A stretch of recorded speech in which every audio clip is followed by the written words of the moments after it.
आयुक्तालय कॉलेज शिक्षा राजस्थान के इस प्लेटफॉर्म ज्ञान सुधा सक्सेस साथी में एक बार फिर से आपका स्वागत है। आइए आज हम करते हैं केमिस्ट्री एमसीक्यूज जो कि आरपीएससी के असिस्टेंट प्रोफेसर के एग्जामिनेशन में आए हुए हैं। और आज हम करेंगे आयनाइजेशन पोटेंशियल से संबंधित कुछ क्वेश्चंस। जब हम आयनाइजेशन पोटेंशियल की बात कर रहे हैं तो हमारे ध्यान में पीरियोडिक टेबल में विभिन्न एलिमेंट्स जो हैं तत्वों की जो पोजीशन है वो ध्यान में रहनी चाहिए, इसलिए ये आपकी स्क्रीन में दिखाया गया है।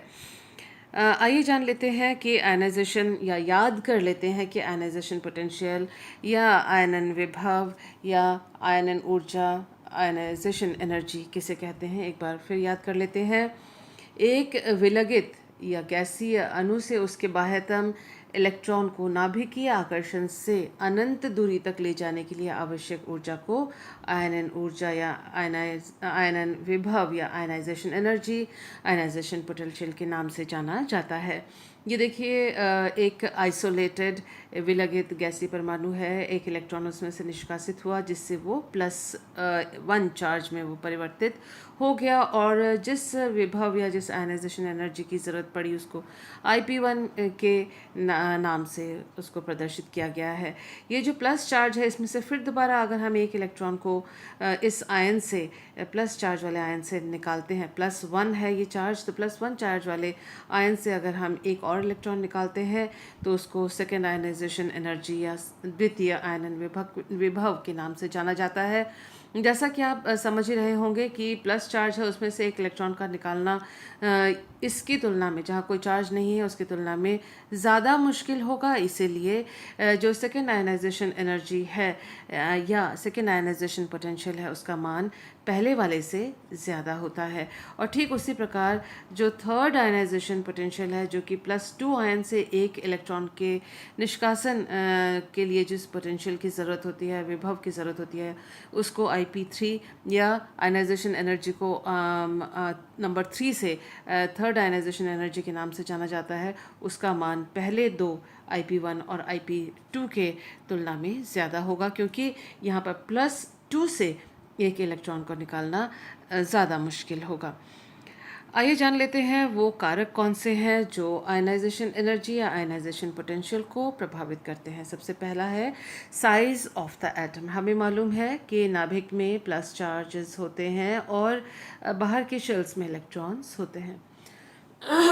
एक्सक्यूज़ मी, इलेक्ट्रॉन्स बाहर के शेल में होते हैं और ये जो दूरी है नाभिक से बाह्यतम कोश की दूरी वो निर्भर करती है साइज ऑफ द एटम के ऊपर।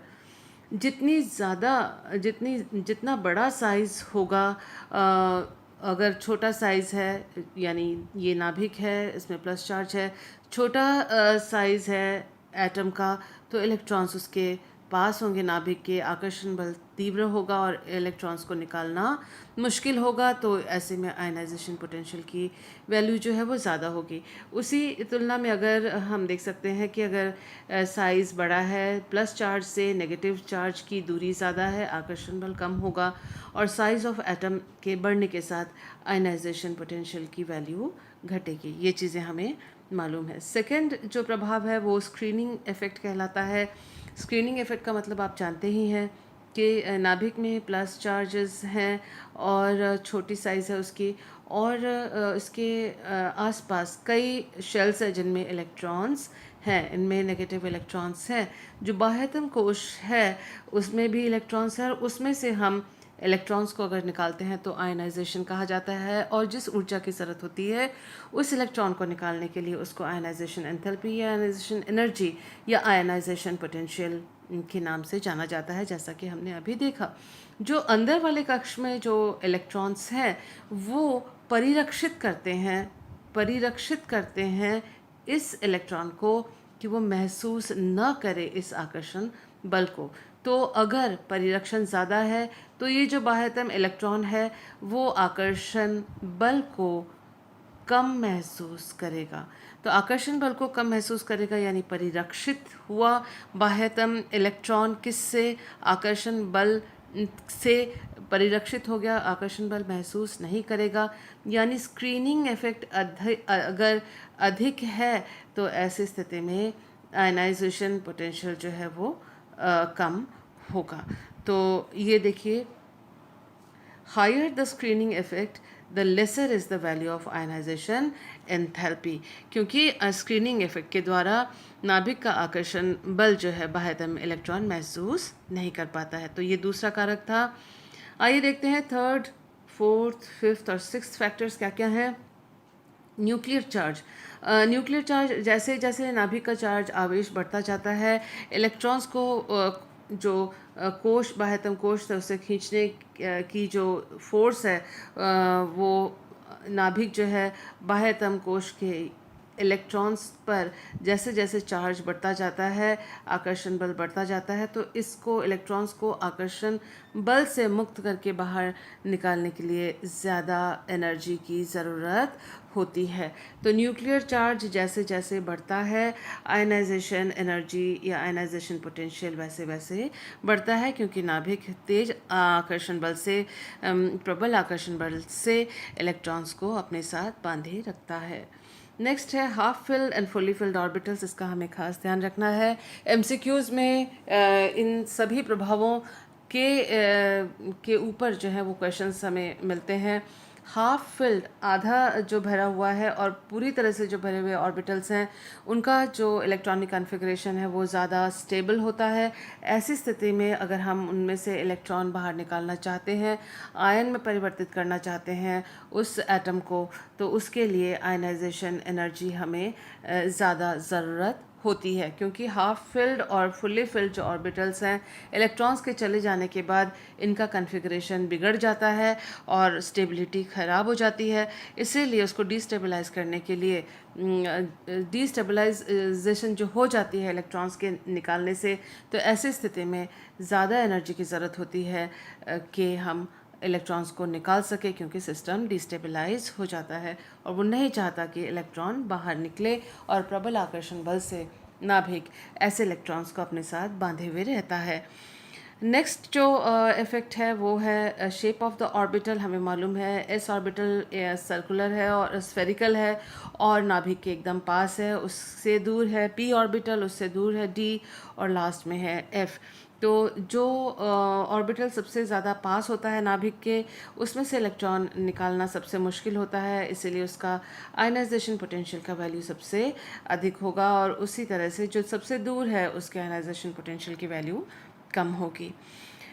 इसके अलावा एक चीज़ हमने पहले भी पढ़ ली थी, दोबारा उसको हम रिपीट कर लेते हैं। फर्स्ट आयनाइजेशन एनर्जी जो है वो कम होती है, सेकंड उससे ज़्यादा, थर्ड उससे भी ज़्यादा, और इस तरह से ये सिलसिला चलता रहता है। क्योंकि फर्स्ट आयनाइजेशन एनर्जी तब है जब जो एटम के ऊपर ज़ीरो चार्ज है। सेकेंड आयनाइजेशन एनर्जी तब होती है जब उसके ऊपर प्लस चार्ज आ जाता है, और ऐसी स्थिति में एक इलेक्ट्रॉन को निकालने के लिए ज़्यादा मशक्क़त, ज़्यादा ऊर्जा की ज़रूरत होती है, और इसीलिए आयनाइजेशन का जो सेकेंड आयनाइजेशन की वैल्यू जो है वो ज़्यादा होगी।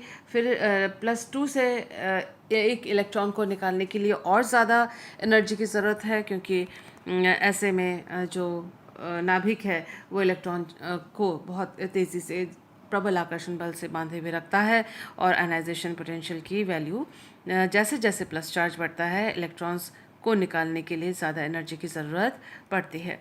इन सभी बातों को ध्यान में रखते हुए आइए हम करते हैं अपना पहला MCQ। The correct sequence of first ionisation energies of the following elements is. तो सबसे पहले जो हमें एलिमेंट्स को देखना है कि सारे के सारे एक ही जैसे एलिमेंट्स सारी सीरीज़ में है या नहीं है। तो हम देख सकते हैं कि सभी जो है sodium, aluminium, magnesium, sulphur, phosphorus, magnesium, sodium, aluminium, phosphorus, sulphur, यानी सारे एलिमेंट्स एक जैसे हैं, तो ये तुलना आसान होती है। तो सबसे पहले एक तो हमने देख लिया कि एक जैसे एलिमेंट्स हैं। दूसरी चीज़ हमें देखनी है कि क्या वो सेम पीरियड में है या फिर अलग अलग पीरियड में हैं, और या अलग अलग ग्रुप्स में है, सेम ग्रुप में है, सेम पीरियड में है, वो हमें देखना होता है। तो हम ये देख सकते हैं कि यहाँ पर जो सोडियम, मैग्नीशियम, एल्यूमिनियम, फास्फोरस और सल्फ़र हैं, वो सारे जो है थर्ड पीरियड में हैं और इनके ग्रुप अलग अलग हैं। तो इसका मतलब हम सोडियम जो पीरियोडिक टेबल है उसके लेफ़्ट हैंड साइड से, बाईं ओर से हम दाईं ओर चलते जा रहे हैं, लेफ़्ट से हम राइट की ओर बढ़ रहे हैं पीरियोडिक टेबल में, क्योंकि इलेक्ट्रॉन्स की संख्या धीरे धीरे बढ़ रही है इलेक्ट्रॉनिक कॉन्फ़िगरेशन देखकर, और एलिमेंट्स का नाम देखकर हम इस चीज़ को पता कर सकते हैं। हम देख रहे हैं कि थर्ड शेल में इलेक्ट्रॉन्स भरी जा रहे हैं, थर्ड पीरियड है ये, और सोडियम का जो कॉन्फ़िगरेशन है 3s1 है। यहाँ मैग्नीशियम का है फुल्ली फिल्ड ऑर्बिटल, और इसमें हम देख सकते हैं कि जो फॉस्फोरस है वो है हाफ फिल्ड। तो ये दोनों कॉन्फ़िगरेशन जो है वो सबसे ज़्यादा स्टेबल हैं। और यहाँ हम देख सकते हैं जो सबसे आसान होगा इलेक्ट्रॉन का निकालना वो एल्यूमिनियम और सोडियम से इलेक्ट्रॉन्स का निकालना होगा, क्योंकि जैसे ही हम सोडियम से एक इलेक्ट्रॉन निकालेंगे तो उसका closed shell noble gas electronic configuration हो जाएगा। तो सबसे आसान होगा सोडियम से इलेक्ट्रॉन्स को निकालना। अब हम इन सब में देख लेते हैं कि सबसे कम जो है आयनन ऊर्जा इसमें किसकी सोडियम की या दिखाई गई है, सोडियम की दिखाई गई है, वो कौन सा ऑप्शन है।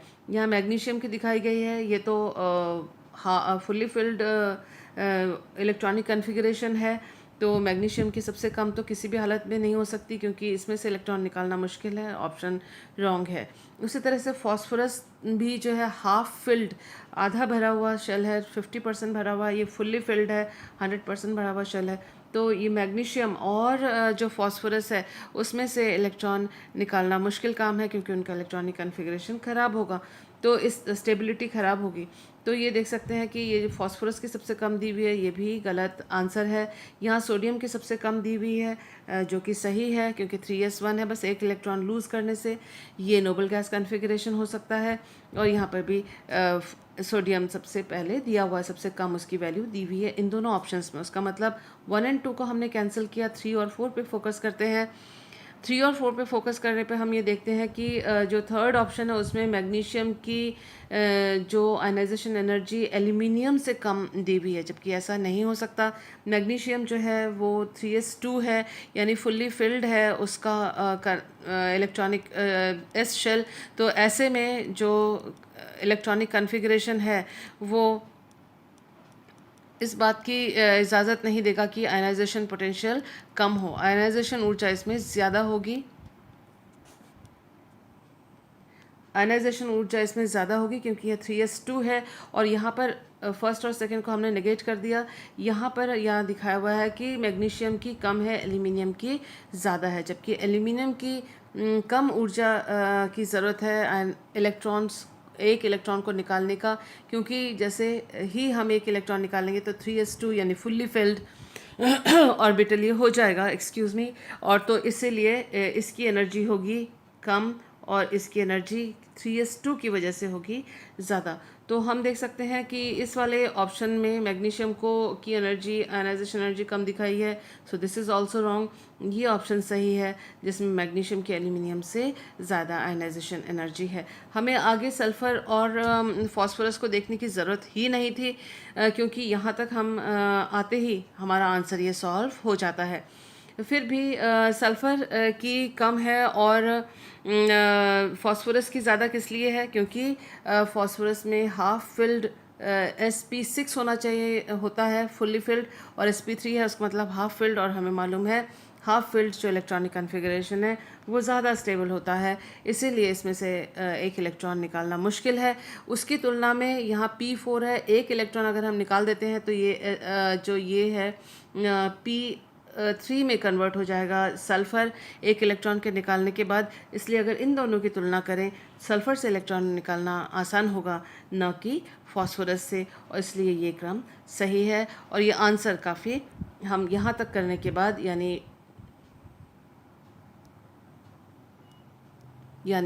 मैग्नीशियम तक हम करने के बाद ही हम आंसर तक आराम से पहुँच गए थे। So this was easy. Let's do the next question. Next question में दिया हुआ है कि विच of the following has highest ionization potential. हमको 4 ऑप्शंस इसमें से दिए हुए हैं किसका आयनन विभव अधिकतम होगा। तो 4 ऑप्शंस हैं, हम देख सकते हैं सोडियम, मैग्नीशियम, एल्यूमिनियम और पोटेशियम दिया हुआ है। जैसे कि हमने इससे पहले किया है, हमें इन सभी का जो पीरियोडिक टेबल में पोजीशन है वो हमें मालूम होना चाहिए। हमें मालूम है कि जो इनका और इलेक्ट्रॉनिक कन्फिग्रेशन भी मालूम होना चाहिए। हमें मालूम है जो पोटेशियम है उसमें 4s1 है, जबकि उससे ऊपर सोडियम है 3s1। तो इन्होंने पूछा है हाईएस्ट यानी अधिकतम आयनन विभव किसका ज़्यादा होगा। इसमें आयनन विभव यानी किसमें से इलेक्ट्रॉन निकालना सबसे मुश्किल काम होगा। जब हम इनके इलेक्ट्रॉनिक कन्फिग्रेशंस को देखते हैं तो हम देखते हैं कि जो मैग्नीशियम है वो 3s2 है, एल्यूमिनियम 3p1 है, तो इसमें से इलेक्ट्रॉन निकालना आसान होगा क्योंकि इसके बाद 3s2 वो फुल्ली फिल्ड शेल बन जाएगा। इसमें से इलेक्ट्रॉन निकालना आसान होगा क्योंकि उसके बाद इसको नोबल गैस कन्फिग्रेशन मिल जाएगा। इससे इलेक्ट्रॉन निकालना आसान होगा क्योंकि उसके बाद जो नोबल गैस कन्फिग्रेशन सोडियम को भी मिल जाएगा। लेकिन इससे एक इलेक्ट्रॉन निकालना इसलिए मुश्किल होगा क्योंकि ये फुल्ली फिल्ड है और ये काफ़ी स्टेबल इलेक्ट्रॉनिक कन्फिग्रेशन है। तो हाईएस्ट जो आयनाइजेशन पोटेंशियल है यानी अधिकतम जो आयनन विभव का मान है वो मैग्नीशियम के लिए ही होगा। So this is the right answer, जो कि हम इसके इलेक्ट्रॉनिक कन्फिग्रेशन के द्वारा आसानी से पता कर सकते थे। नेक्स्ट क्वेश्चन जो हमारे स्क्रीन पे है, which of the following poses which of the following lowest value of first ionization energy, which of the following possess, तो इस प्रथम आयनन ऊर्जा का मान निम्नलिखित में से किसके लिए सबसे कम है। तो फर्स्ट आयनाइजेशन एनर्जी इन्होंने पूछा है और पूछा है सबसे कम वैल्यू लोएस्ट किसका है, यानी सबसे आसानी से हम किस में से इलेक्ट्रॉन्स को एक इलेक्ट्रॉन को निकाल सकेंगे। तो हम ये देख सकते हैं कि ये जो हमको एग्जाम्पल्स हमको ये जो एलिमेंट्स हमको दिए हुए हैं वो एक ग्रुप में ऊपर से नीचे तक आ रहे हैं और हम इनका जो इलेक्ट्रॉनिक कन्फिग्रेशन है सभी का S2P1 S2P1 S2P1 S2P1 है। फ़र्क क्या आ रहा है जो कि हम देख ही सकते हैं कि यहाँ पर D इलेक्ट्रॉन्स जुड़ रहे हैं, यहाँ D इलेक्ट्रॉन नहीं था और यहाँ पर F इलेक्ट्रॉन्स भी जुड़ रहे हैं। यानी साइज़ जो है वो लगातार इंक्रीज़ होता जाना चाहिए, लेकिन हमें ये मालूम है कि जो स्क्रीनिंग इफ़ेक्ट जो है वो प्रभावशाली नहीं होने के कारण यहाँ पर साइज़ देखिए काफ़ी छोटा है, क्योंकि बाह्यतम जो कोश है इलेक्ट्रॉन्स का गैलियम के केस में वो नाभिक की ओर प्रबलता से आकर्षित होता है, क्योंकि स्क्रीनिंग इफ़ेक्ट परिरक्षण प्रभाव यहाँ पर ज़्यादा अच्छा नहीं है डी का। तो इसीलिए साइज़ आप देखिए कि इसका काफ़ी छोटा है। 143 जो पीएम है एल्यूमिनियम का गैलियम का उससे छोटा साइज़ है, जबकि बड़ा होना चाहिए। और फिर आप देख सकते हैं कि इंडियम का आप साइज़ देख रहे हैं और थैलियम का देख रहे हैं, तो आप देखें कि इन दोनों में से साइज़ का अंतर ज़्यादा नहीं है, लेकिन चार्ज का अंतर यहाँ इन दोनों में से अगर देखें, यहाँ चार्ज ज़्यादा है नाभिक के ऊपर, यहाँ चार्ज कम है और साइज़ लगभग एक जैसा है। तो ऐसे में जो सबसे बड़ा मतलब आसानी से आप इसमें से निकाल सकेंगे इलेक्ट्रॉन, वो इसमें से निकाल सकेंगे, क्योंकि यहाँ पर जो है पी से निकालना है, जो कि ये जो शेल है 3 ये नाभिक के पास है, और जबकि नेक्स्ट शेल जो है यहाँ आप देख सकते हैं 4th शेल है, तो उसमें से निकालना थोड़ा और मुश्किल है क्योंकि साइज़ छोटा है। इसलिए इन दोनों के आयनाइजेशन एनर्जीज़ हैं जो वो लगभग एक जैसे हैं। जबकि इस केस में क्योंकि साइज़ जो है इसकी तुलना में काफ़ी बड़ा है और इसीलिए और इसकी तुलना में भी बहुत बड़ा है, इसीलिए यहाँ इलेक्ट्रॉन्स का निकालना तुलनात्मक रूप से सबसे आसान होगा, क्योंकि इसका साइज़ बड़ा है और शेल्स जुड़ते चले जा रहे हैं। स्क्रीनिंग इफ़ेक्ट भी उतना प्रभावशाली नहीं है और इन दोनों में स्क्रीनिंग इफ़ेक्ट लगभग एक जैसा है। और आप यहाँ देख सकते हैं कि जो थैलियम है, थैलियम का साइज़ और इंडियम का साइज़ लगभग एक जैसा है, जबकि थैलियम पर नाभिक में चार्ज और भी ज़्यादा है, यहाँ 14F इलेक्ट्रॉन्स भी जुड़ गए हैं। तो कुल मिला के जो सबसे आसान होगा इलेक्ट्रॉन्स का निकालना वो इंडियम से होगा। और आप देख ही सकते हैं कि सबसे जो कम आयनाइजेशन एनर्जी है वो इंडियम का है। सो आयनाइजेशन एनर्जी कम इसलिए है, मेजर जो कंट्रीब्यूटिंग फैक्टर है वो इसमें साइज़ है, और स्क्रीनिंग इफ़ेक्ट उतना ज़्यादा प्रभावशाली इस केस में नहीं है, और ना ही इलेक्ट्रॉनिक कॉन्फ़िगरेशन उतना इस आंसर को इस नतीजे तक पहुंचने के लिए उतना मददगार है। नेक्स्ट क्वेश्चन करते हैं। इसमें सोडियम, मैग्नीशियम, एल्यूमिनियम तथा सिलिकॉन की प्रथम आयनन एंथैल्पी का सही क्रम पूछा है इन्होंने। आइए देखते हैं। हमको ये ऑप्शंस दिए हुए हैं, और सबसे पहले जैसे ही हम इनको देख रहे हैं तो हमारा जो फोकस होना चाहिए वो ये कि हम पीरियोडिक टेबल में लेफ़्ट से राइट की ओर जा रहे हैं, और जो इलेक्ट्रॉन्स हैं वो सारे थर्ड शेल में जुड़ रहे हैं, और इनका इलेक्ट्रॉनिक कॉन्फ़िगरेशन हमको ध्यान में होना चाहिए, जो कि इस प्रकार से लिखा हुआ है। तो अभी ये जो ऑप्शंस हमको दिए हुए हैं, इन्होंने ये घटते हुए क्रम में दिखाया हुआ है आयनाइजेशन एनर्जी को, यानी यहाँ सबसे अधिक और यहाँ सबसे कम। तो जैसे ही हम देख सकते हैं कि सोडियम को इन्होंने सबसे हाईएस्ट अधिक आयनाइजेशन एनर्जी में यहाँ पर दर्शाया है, जो कि गलत है, क्योंकि सोडियम आसानी से इलेक्ट्रॉन छोड़ देगा और सोडियम आयन में परिवर्तित हो जाता है, क्योंकि एक तो 3s1 है इसमें, और एक इलेक्ट्रॉन हटने पर इसका नोबल गैस का कॉन्फ़िगरेशन आ जाता है। तो नाभिक का चार्ज भी कम है, तो जो सोडियम का जो आयनाइजेशन एनर्जी होना चाहिए वो सबसे कम होना चाहिए। तो इन सभी ऑप्शंस में हम देखते हैं सिर्फ ये ऑप्शन नंबर 3 ही है जिसमें सोडियम का जो आयनाइजेशन है वो सबसे कम इन्होंने दिखाया हुआ है। तो हम देखते ही इस जो क्रम है उसमें सोडियम को देखते कहीं और सोडियम नहीं है, तो इसको हमने करेक्ट किया और ये इसका आंसर है। लेकिन बाकियों के लिए भी हमें मालूम होना चाहिए।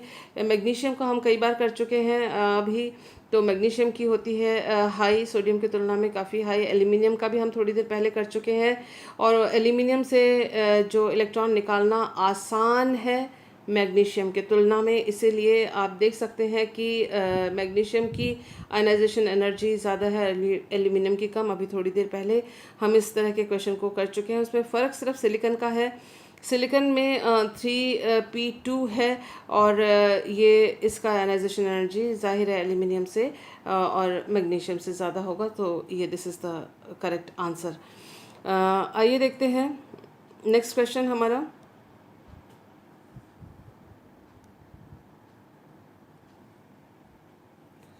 Select the correct sequence of first ionisation energy.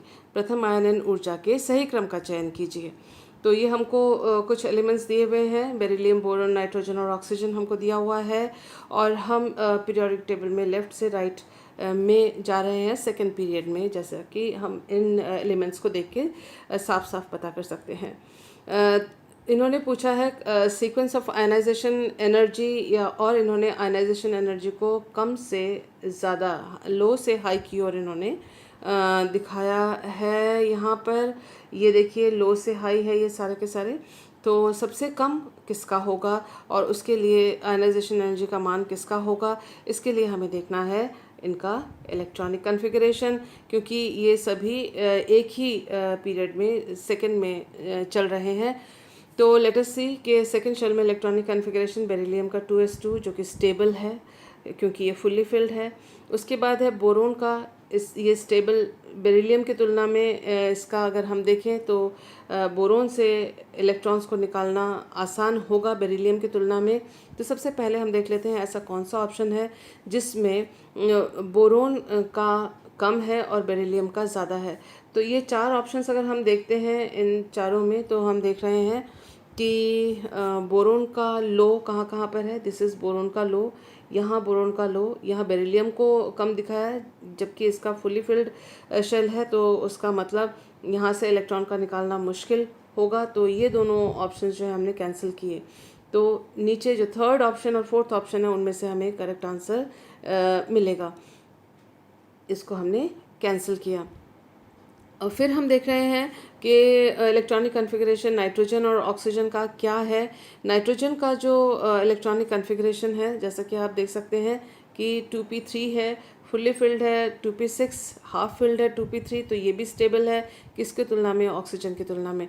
तो उसका मतलब क्या है कि नाइट्रोजन का जो आयनाइजेशन एनर्जी होगी वो हाई होगा किसकी तुलना में, ऑक्सीजन की तुलना में। इन दोनों में फ़र्क क्या है, इन दोनों में सिर्फ ऑक्सीजन और नाइट्रोजन के पोजीशन का फ़र्क है। और पहले जो नंबर 3 में ऑक्सीजन की आयनाइजेशन एनर्जी कम और नाइट्रोजन की ज़्यादा दी हुई है, और फोर्थ वाले ऑप्शन में नाइट्रोजन की कम और ऑक्सीजन की ज़्यादा दी हुई है, जो कि गलत है। वो इसलिए क्योंकि नाइट्रोजन में हाफ फिल्ड इलेक्ट्रॉनिक कॉन्फ़िगरेशन है जो कि बहुत ज़्यादा स्थायी होता है इसकी तुलना में, और जब ऑक्सीजन एक इलेक्ट्रॉन लूज़ करेगा तो वो p3 में कन्वर्ट हो जाएगा। तो ऑक्सीजन आसानी से करना चाहेगा नाइट्रोजन की तुलना में, क्योंकि एक इलेक्ट्रॉन लूज़ करने पे ऑक्सीजन जो है हाफ फिल्ड इलेक्ट्रॉनिक कॉन्फ़िगरेशन में पहुंच जाएगा।